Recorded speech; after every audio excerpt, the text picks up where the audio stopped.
All right, welcome back. Episode 28 of the Young Old Heads podcast. Shout out Buster Posey. I'm one of your hosts, Tommy, aka TV Sports Cards. I'm here. My good friend and co-host, just us this week, Max, aka CardsMax. Max, how you doing, dude?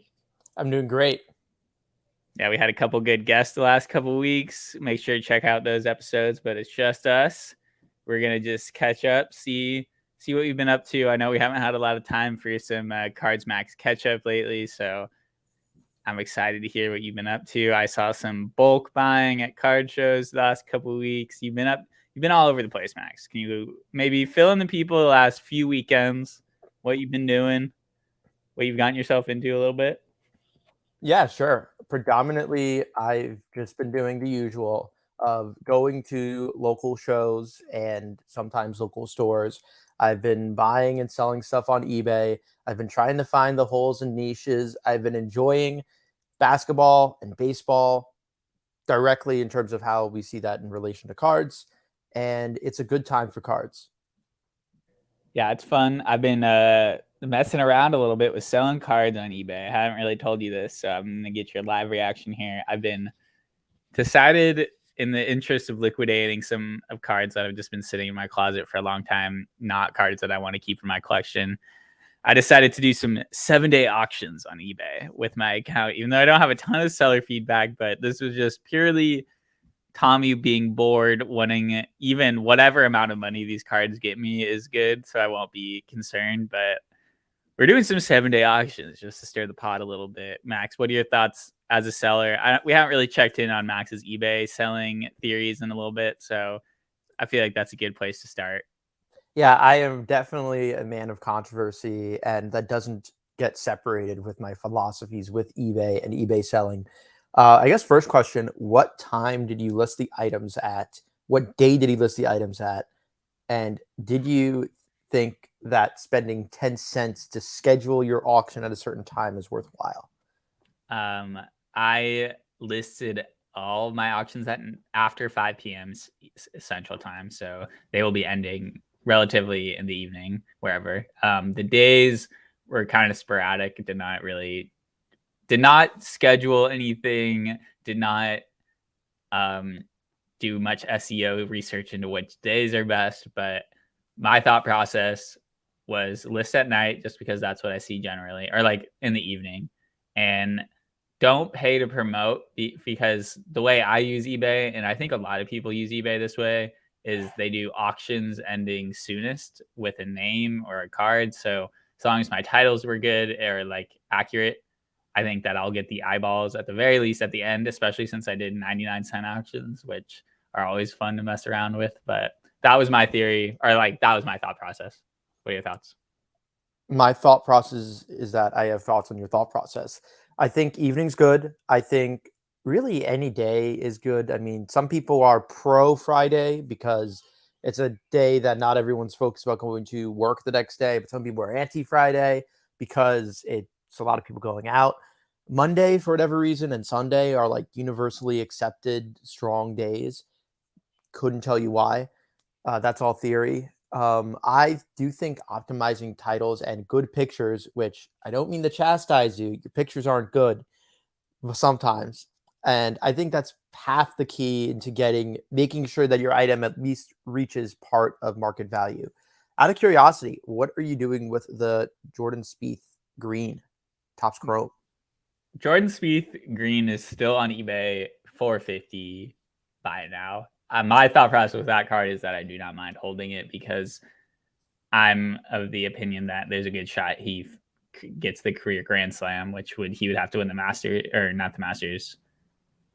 I forget which one. Maybe I don't know why I'm tripping on which one he's missing, but there's like only 5 or 6 guys in the history of golf who won the career Grand Slam. So if he gets that, he just needs one more. That's a very huge thing and would make him a very good long-term hold. And I'm already of the opinion that Spieth is a long-term hold for golf anyway. So that card is not something that I would ever 99-cent auction unless he did win, maybe. But even then, that almost makes it less likely that I sell it. That card is just kind of a fun one to have, honestly. I just like having it up there on my eBay just to make me a little more legitimate, that I'm not only selling like $20 to $30 cards.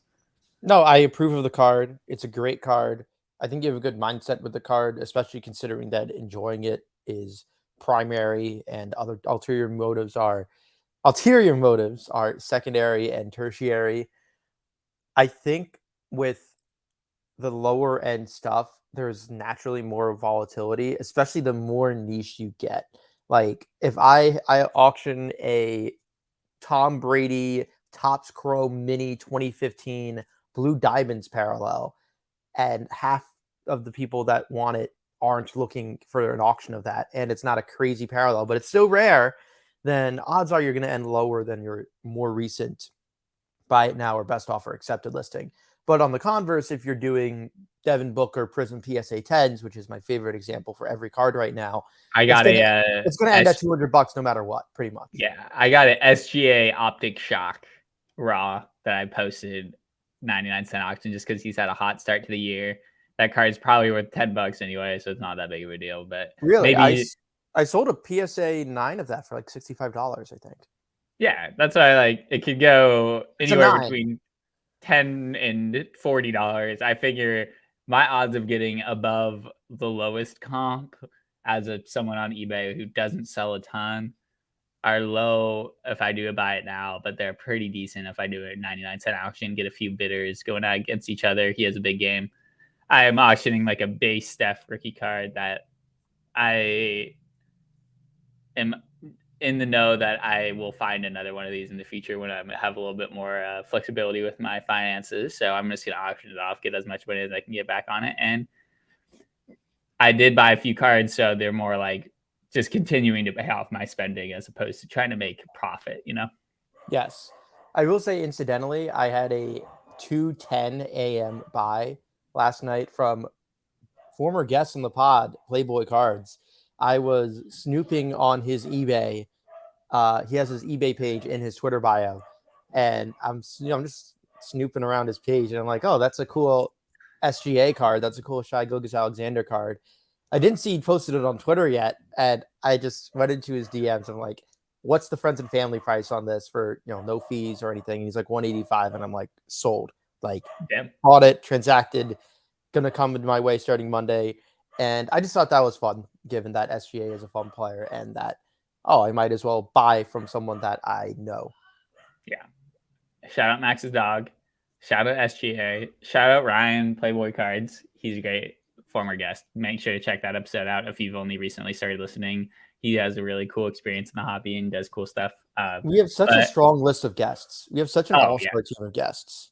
We have the hobby young old heads Avengers suit up situation with our guests. Well, at some point we'll have to do some sort of like Hall of Fame thing that someone gets if they come on as a guest that is a little more formal so that they can flex it a little bit, like a check mark or something by their at, maybe something like that. Oh, but yeah, $8 you had $8 a month. You haven't even touched on your biggest eBay selling tweet of the week or your thought of the week, which I want to get your thoughts on, which is, as someone who you list a lot of cards on eBay, you do strictly buy it now, no best offers accepted. I want to hear just like give me your 2 cents on that, why you do that, and like kind of the pushback you got from people on the timeline with that take this week. I want to say, so I'm actually looking at my eBay stuff right now. I think I have like 550, 560 or so total listings on my eBay page. And I'm looking that I have 14 total cards with best offer enabled. So it's not never, but it is very, very rare. And I think the entire purpose of that is that if someone still wants a card, then they're still going to make an offer on it. And I want to be able to like entertain those offers. And usually my sticker price on eBay is within 10% of my lowest, or 10, 20%. So usually if someone is adamant enough to want a message about the card, you can either refer them to your social media just out of wanting to promote your brand, of course, wink nod, or just get the deal done in that message and maybe just do 10% a little cheaper. I generally know what my margins are for cards. I know people that do buy 2 billion cards in a day don't care, and they just want to get market value and they just want to get it sold. But I think, in my opinion, and this is opinion based, I wish there were concrete, peer-reviewed, PhD level studies on market behavior and buying. Tommy, I know you have an econ background, but please just do a dissertation all on trading card buying on eBay. But I think if someone is going to message you and has strong interest in the card, they're going to make their best offer because they think that you're firm. They don't know that I had some flexibility. They don't know that Yeah. I'd go lower on a card show if it were in person. It's just, and it's also, I'm within the right to say no as well. It's not like, oh, well, I'm offering 90% of your ask. Why do you even have offers enabled? No, my offers are disabled. Yeah. I get where you come from on this. I think you are reliant a little bit on people on knowing that there are dudes on eBay out there who are very experienced eBay users who know that they can reach out to you and possibly get 10% off the sticker price even if you don't have offers enabled. I think Maybe that even that's 20. I don't know. yeah. It's just That's a but number, man. that's eBay buying 201, 301 level, I would say. I don't think that even like the average person. I also think that you, as a buy it now, if someone watches it, you still have the ability to send them an offer if they watch it. Yes. As a buyer, I'm all like, as a buyer, if I see a buy it now of a card that I want, but the price is a little too high, I'm like, I'll watch it. Maybe they'll send me an offer. I think that's also another aspect of it that you didn't mention, but is do you use that as a seller? Do you send offers to people who are watching your cards often? I should. I don't do it nearly as much as I should. If I send an offer, sometimes it's out of desperation, and it's just because I want to like get the pot stirred. There's different aspects of whether you should be doing this for. I think anything that's like four figures, just throw or best offer on it, unless it's like below market value. My thinking is that both on the large and small scale, it's more practical and to your benefit to have something at $1,000 buy it now rather than 1,250 or best offer, or to even have something at $10 buy it now instead of 1250 or best offer. Especially with the lower end, I think if someone wants a card, they're just going to buy it, unless it's something like that's relatively always moving, like PSA 10 base rookies of a popular player. Usually if the person wants, especially sub $20, if the person wants the card long enough, are they even going to go through the 24-hour back and forth just to get a $5 card, or are they just going to hit buy it now? If you present the offer of them getting it cheaper, maybe they won't press buy it now.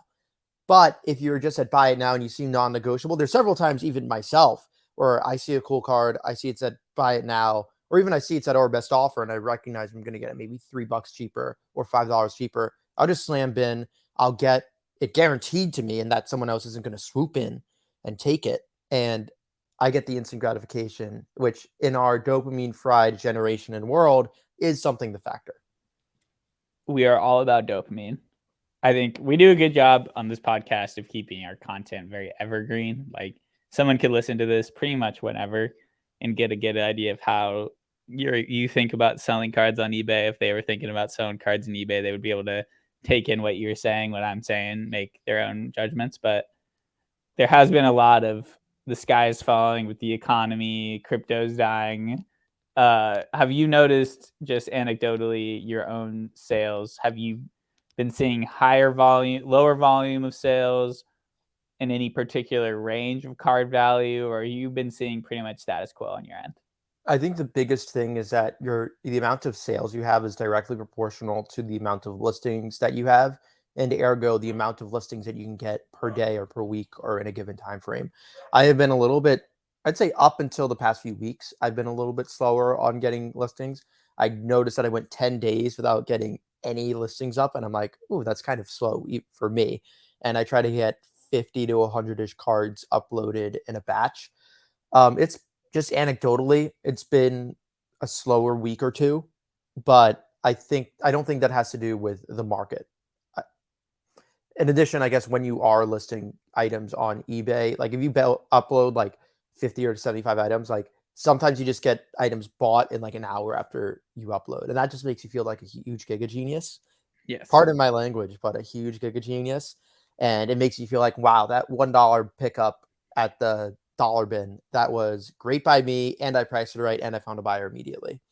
Yeah, that's a win. I also love I've had a lot of fun this week with like 2 bidders going up to like $10, $15 on a card right away is always fun when Yeah. it's like a I $20, love $30 the card.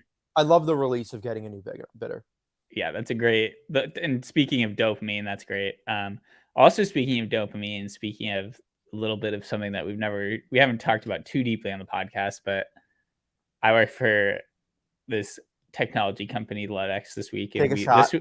this week is a big week for Ludex because we put out a free version of the app where you can scan up to 200 cards a month, add 60 of them to your collection, mess around with the app a little bit, totally for free forever. So that's very exciting. If you are a listener of this podcast and you've been kind of holding out on checking out Ludex because of the membership, now it's free. Go check it out. See if it's, let me know if you see any holes in our checklist or anything. I can help make sure we get all your cards on there. And I just wanted to give a quick shout out, Max, to that since it's the first week of that. I don't know if I've even told you about that. You have. I You have have told. told me. Oh, okay, good.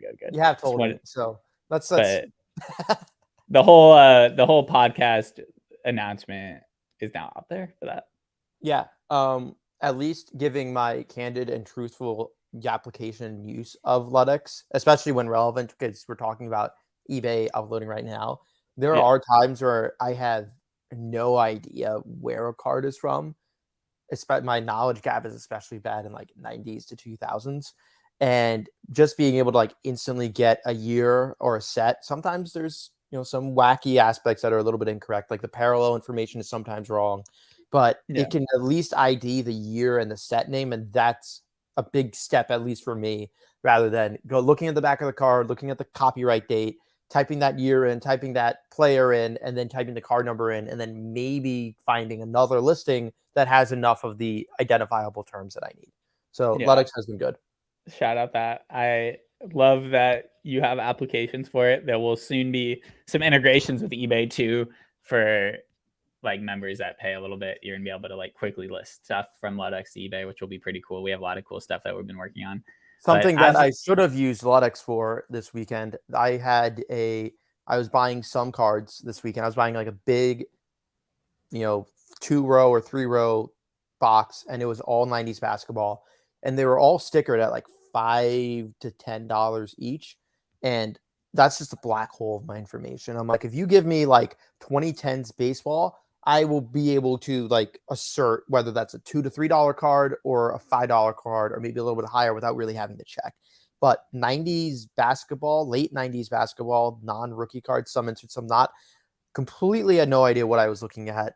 I was able to buy them at $1 a card, and I didn't, just out of a testament of, well, if they're actually $3 cards and not $5 cards, I am screwed because yeah, just due to margins and fees. But that would have been a good application for Ludex. Crazy sale of the week that I'm proud of that I think is just interesting.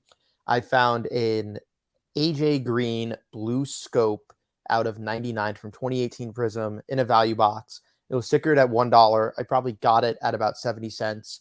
Listed it on eBay. AJ Green has not played football in how long? I mean, he's played a little bit recently, but how long? He's been yeah. a little bit more relevant on the Bengals. Instantly sold for $7.49. That's a nice little lemonade that I can get at the gas station, all on AJ Green.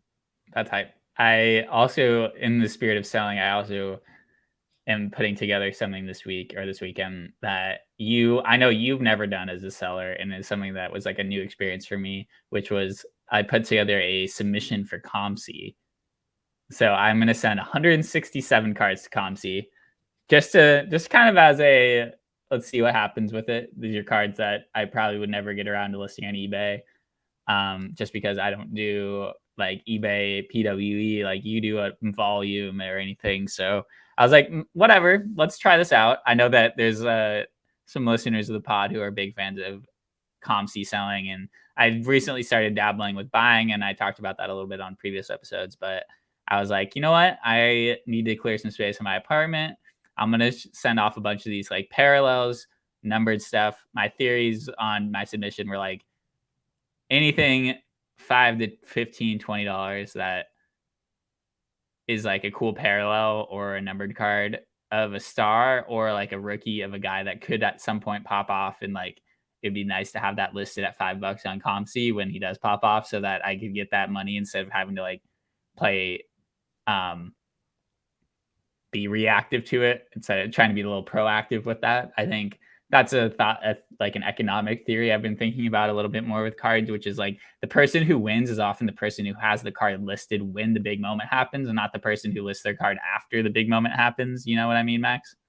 I think the biggest aspect is, yeah, I guess having the item listed and ready to move is good because when a player gets hot, it's not about the prices rising, it's about liquidity being higher and speculation being yielded and being ready to be harvested.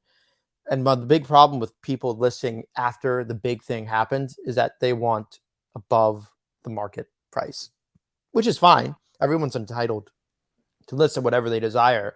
But you have to recognize that most items were being listed and not moving at a certain price. Now those are being bought. Now maybe the market's 10 to 20% higher. I'm using an arbitrary number, of course. And then some people want 10 to 20% higher on the 10 to 20% higher that's already selling. So it's really being dollar foolish and not being penny wise. And Do you have any thoughts on COMC selling that real quick? I know you've never done it, but yeah, what's your initial reaction? I have lots of thoughts on COMC and that I'm a hater and that I don't like it. Some people love it. I think when you are selling cards, you have cards that are big enough to where it wouldn't make sense to move them to COMC, and there are cards that are small enough to not sell at all.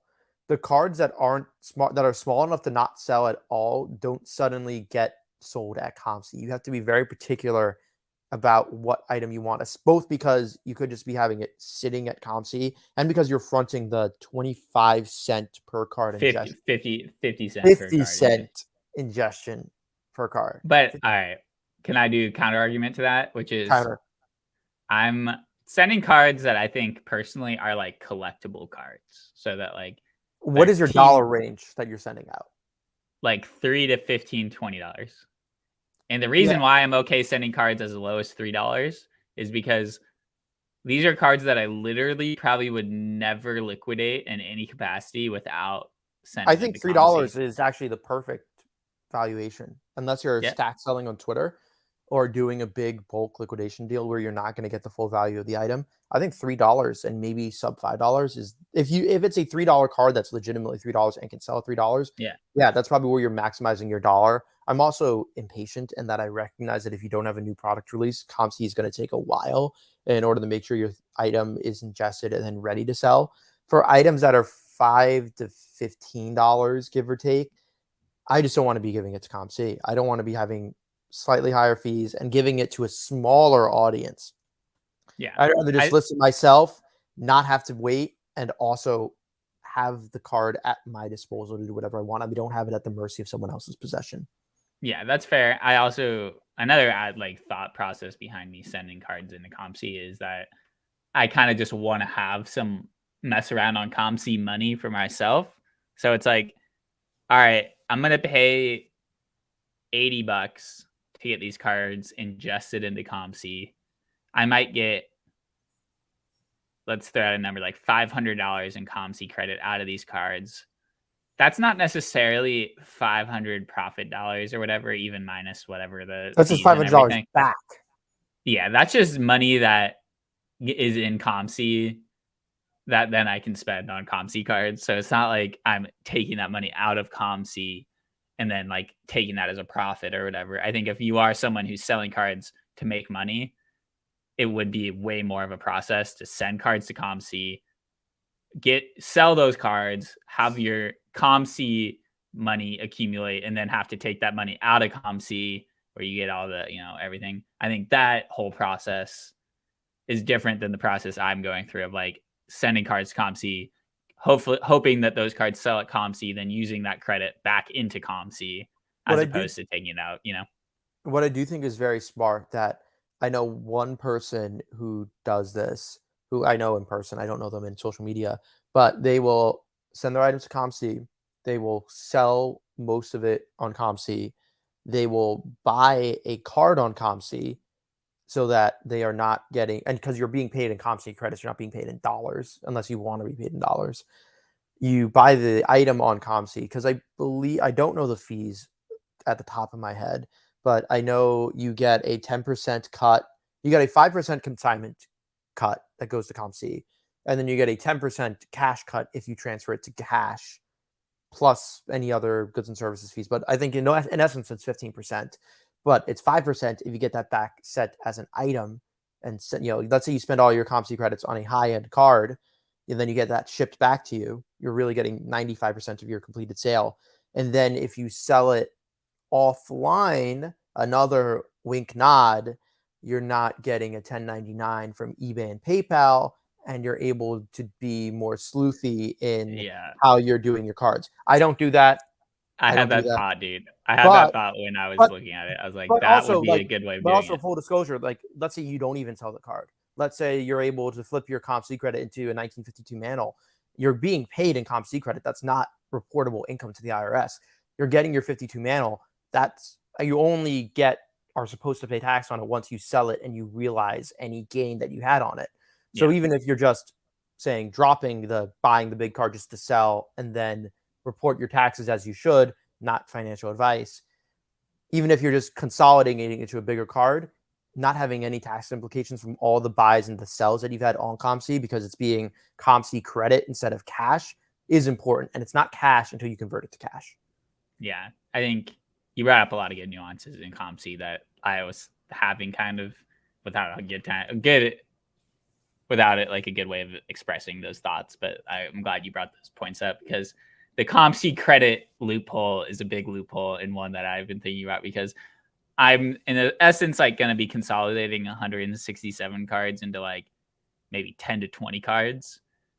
And that's sort of like a trade. And the COMC credit allows me to even make it more of a trade in my head because I don't even have to worry about, oh, I sold all these cards on eBay and I bought Yeah. this other card. Am The I only thing giving is it making sure IRS? that you send in cards that sell and don't go to the negative because it's not like you will get everything to sell. No. And that, yeah, that's another thing is like, I definitely sent a lot of cards that I'm like, all right, these will probably sell during spring training.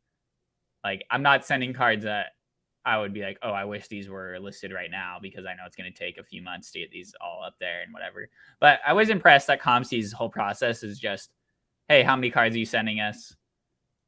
Cool. That's like what's the general value of them? Cool. That's it. Like I don't have to like type in 167 different cards. So that's a nice process and I'm excited to see. I'll keep updating the listeners as it goes on, see what other Please pain points update I have. about the timetable between when you send out the cards and when they are uploaded.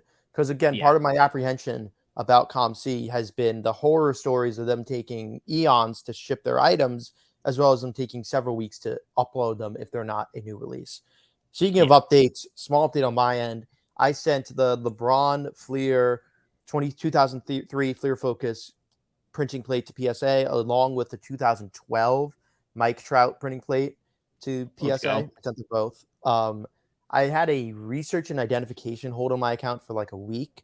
I then spoke to a gentleman on the phone. My intention was to get them authenticated and then just get them as an authentic grade.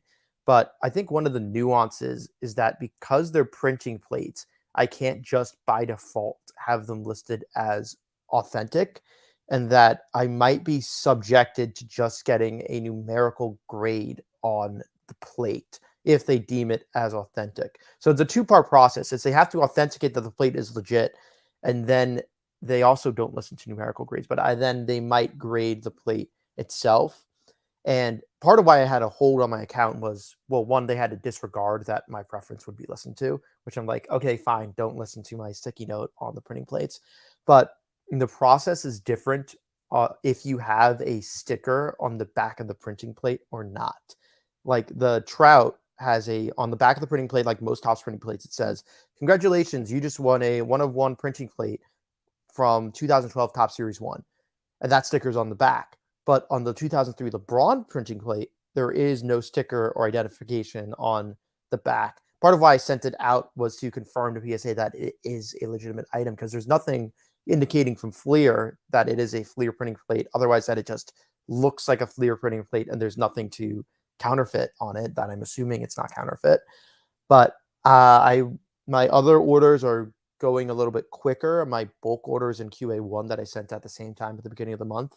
So hopefully we find out in maybe 3 to 4 weeks, hopefully 3 weeks. That's my guess. That's my unofficial guess. If the plates are authentic, Trout should be authentic. LeBron question marks, and if they get a numerical grade. I'm excited to hear the update on that. So stay tuned for a future episode for that. But I will say Max, I looked at other printing plates, and other printing plates were just labeled as authentic from yeah, Tops. So I'm not overly concerned about that, but also confused. yeah, I'm confused too. We'll follow up with this on next week. But Max, It's the Matrix. it's time for everyone's favorite segment of the week, which is what are your recent eBay buys and what's up with your recent buys. This is going to be a shocker. I don't think I've had any new eBay buys since last episode, which I'm a little bit ashamed of. Some cool buys that I have had offline. I bought second-year gold optics of Desmond Bain and Sadiq Bey. The Sadiq Bey is a gold circles. Why are you shaking your head? You're the king of second year. Yeah, but basketball, it's way different. Oh, okay. Well, they're still golds. I don't know why, but it is. It is way different. It is way different. I feel like part of it is like the post-COVID thinking of, oh, Luka's prisms are so expensive. I'm going to buy Luka Doncic's second-year prisms, and then I'm going to be a billionaire. When everyone at most people would be able to recognize that's not a very good idea. But no, yeah, I don't. One exception for second years. It was $50 for the true gold Desmond Bain and $30 for the Sadiq Bey. Very low cost items. They're true golds. Yeah, I'm not breaking the bank. Anyway, I'll let you have the floor. I was just going to say my only exception for second year basketball is Steph Curry because you can tell second year cards or he's wearing the old jersey. So he wore just the old Warriors jersey just in his rookie year. So any card where he's wearing the old jersey, it's from like a photo from his rookie year. So I allow those. Second, I didn't know how little he paid for those cards. So I think it goes back to kind of your thought process on like veteran Trout parallels way back. Remember, you're like, those are kind of undervalued. You were looking at LeBron and that sort of thing. And I do think if you do believe in a guy like Desmond Bain, you believe in him and you're like, all right, he's going to be a star, paying $30 for a true gold optic second year is a good buy. And I think most people would agree with you on that. Gold circles a little questionable, but I think it just goes back to basketball. Gold circles was 30, the true was 50. So it was 50, a little bit pricey. Yeah. Still fine. The true was more expensive. Those would be good cards to send to COMC. I'm just kidding. I'm throwing the Sadiq Bey in a bulk PSA order. If it 10's cool, then it's just like to add a little bit more of a premium to it. But it is very different for basketball and football than it is baseball. We look at the collectability of like Trout gold. Okay, fine. Anyone else besides Trout? Anyone's gold refractors. Harper's a good one. Yeah, anyone's black flagship parallels, Harper's, and the collectability behind them, in that some of them are able to be collectible for non-first year cards when the print run is 50 or 70, or in some of the older Chrome updates 250 for the gold update cards, and for black refractors 100. But when we're looking at basketball and we're looking at other veteran level cards, well, the only parallel, gold is the color of the hobby, but the only parallel that really has any lasting effect is the gold out of 10s. Like if you're getting any other parallel, even if it's out of 25 or 15, the vet card collectability is almost non-existent. But I think golds are safe out of 10 in a similar way that out of 50s and out of 67, 68, 69s are for baseball. Yeah.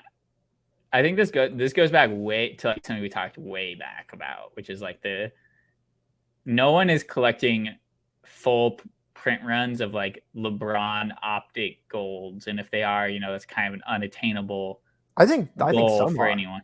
No, people are all right. People are doing that.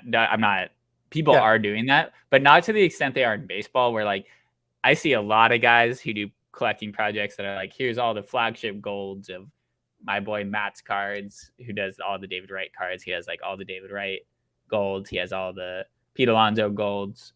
It's like that's a project that I see people doing more in baseball than I do in basketball. Like I don't see a ton of people doing like, I have all the Giannis Prism silvers from every year or whatever, like I have all the Knicks silver Prism rookies. Yeah, well, I see it. All right, anecdotally, yes, you see it. No, I'm poking fun. No, I'm saying I haven't seen it. I'm saying that I think outside of players where it's extremely collected, like Kobe and LeBron, Yeah, you LeBron's have a bad these. example for me. No, but I'm saying like people do it. But like Kevin Yeah, Durant is, I'm not going to say just as talented. Kevin Durant is a very, very, very good, one of the greatest basketball players of all time, not a sports analysis podcast. But Kevin Durant has almost no collectability. yeah, And it's also tough. investing people don't like him as well because not for sports analysis reasons. Yeah, But we can look at, there's two aspects of the argument. We can say, well, one, the cards are out of 10 and not out of 50 or higher. There's inherently less copies to collect and less people will think about collecting them. But on the other side, the barrier to entry is also much higher.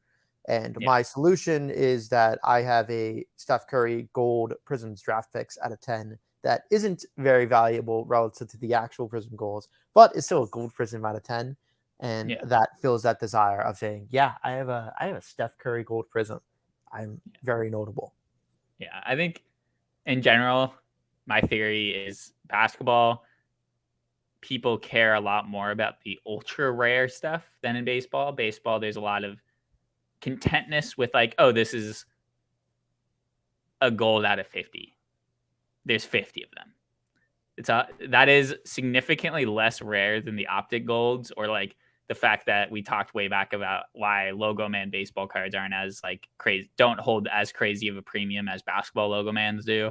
And I think that that's the difference between the markets. Like the ultra rarity is valued at that ultra premium in basketball a lot more than in baseball. But Max, I only had one buy this week.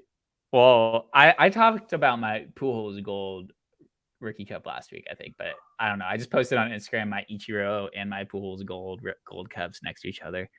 That fired me up as a collector for a sec, but I just bought a Matt Cain out of 55 black parallel rookie card. I know Matt Cain is off your radar, but he did throw No, a Matt perfect Cain is, game. I know my Matt Cain. I Yeah, respect he's a Matt Cain. legend, and I got it for under $50 shipped. And I am excited to pair it up with my Mad Bum Black rookie, Yeah, flagship rookie, and the beauty I don't know. It's of a pretty not big card. being the beauty of not being a Yankee fan, where every rookie card is obscenely expensive. Yeah, and for a guy that threw a perfect game, Giants legend. No, The fact Matt that I Cain's could get that cool. card under $50, are you surprised that that's that cheap, Max, or you think that's a fair price? I think given his career accomplishments, that card is underpriced. But given that it's Matt Cain, Yeah, that makes sense that it's under 50. Like if you, I think like as like a baseball enjoyer to the right buyer, that's probably in the $50 to $100 range. But I yeah, don't think there's that many people actively collecting Matt Cain. If anything, there's more no. Tim Lincecum buyers just because he's way more of a talked about player than Matt Cain, who kind of just was more in and out, and also had a You know very what's bad crazy? decline. What's crazy? Yeah, bad decline. Tim Lincecum's Lincecum good too. rookies. Do you know about just a real quick weird collecting thing about Tim Lincecum rookies? His rookie is in 2007 Topps update. 2007 Topps update has the same set structure as like 2009 Topps basketball, where the chromes are inserts in paper. Is that the same And with 2000? I believe that's the same with 2008 update, right? I'm not sure, Well, 2008 but update has Scherzer and Kershaw, and their Chrome cards are very rare. do they have chrome? They do, and Is they have there a Chrome chrome reflective. Kershaw? All right, that's There, cool. I've there's a never even Chrome seen one. Kershaw. They're extremely rare. Yeah, so that's my weird anecdote of the week is the fact that Lincecum, if you see a Tim Lincecum Topps Chrome rookie card, that's numbered no matter what, because that's just how the set was set up. But those are my buys of the week. Max, this was fun. Good episode. Good to get back to just us for a sec and link up on our recent theories on selling and what we're up to. And I think people will love it. Next week, tease, if you have any thoughts on this, please DM me and Max this week. We are going to be talking about at some point next week a top 10 color match rookies of all time, any sport. This was inspired by seeing someone pull a Father's Day blue Bobby Witt from Update, and it was probably one of the sweetest looking baby blue on the baby blue jersey color matches I've ever seen. So I sent that to Max, kind of inspired this thought process. So if you have any ideas or suggestions for ones we should bring up, This would be specific player, with, set, and parallel. So there's 3 aspects to it: player, set, parallel. Hit us up with any ideas for that. Max, do you have any parting thoughts? I am going to use my brain to think big. Yes, think big, think long term, think cards. We'll see you guys next week for episode 29.